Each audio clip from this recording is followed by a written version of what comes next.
does Isaiah have a point? Hey, they traded for the Isaiah Thomas that the league knows. He likes to shoot the basketball. Yeah, I mean, that is his game, but I actually think whoever the unnamed teammates are, if that's who we're assuming they are, have more of a point. Since he's come back, their defense has gotten even worse, and their offense has gotten worse. They won the game yesterday, and he did not play in the fourth quarter. So there's been a lot of speculation on whether he can even play alongside LeBron, or they need to stagger their minutes. Ty Lue's already come out and said as much. And then the trade deadline is looming. You talked about DeMarcus Cousins. Well, Isaiah Thomas also in a walk year as a free agent. If I'm the Cavs, I have to consider flipping him, even if his value is low, because I doubt they plan on re-signing him for the max deal he apparently wanted at this point. Yeah, I mean, here's the thing. I think Isaiah does have a point here. And I've said this to you before, too, when it comes to the Cavs especially.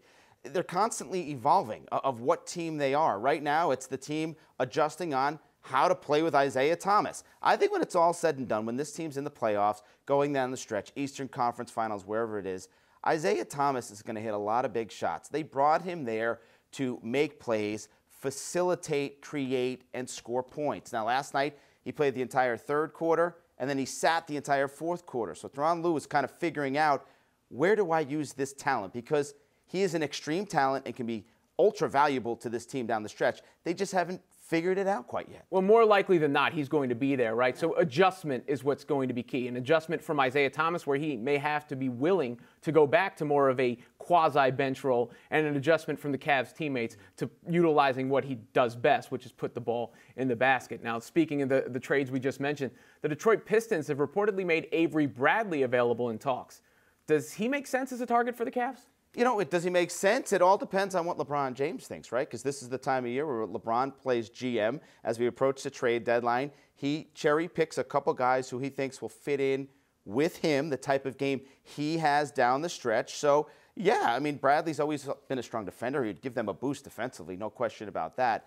My only concern, Robin, is when you keep adding all these new pieces to this team, as you keep trying to adjust to the players you already have that are new this season, where's the continuity? Do they run out of time on trying to figure out how to fit these pieces in? But on the surface, I think Bradley could fit in. Theoretically, he fits in, just like George Hill does. I mean, he plays defense, which they need on the perimeter. He can hit the open three. He struggled a little bit in Detroit. But to what you were saying, I actually don't think LeBron has that much sway at this moment. No, because they got rid of David Griffin in the offseason, who was the GM he vouched for. From reports, he was against trading Kyrie Irving and was actually upset that they weren't able to swing a trade that could have gotten them Paul George and Eric Bledsoe.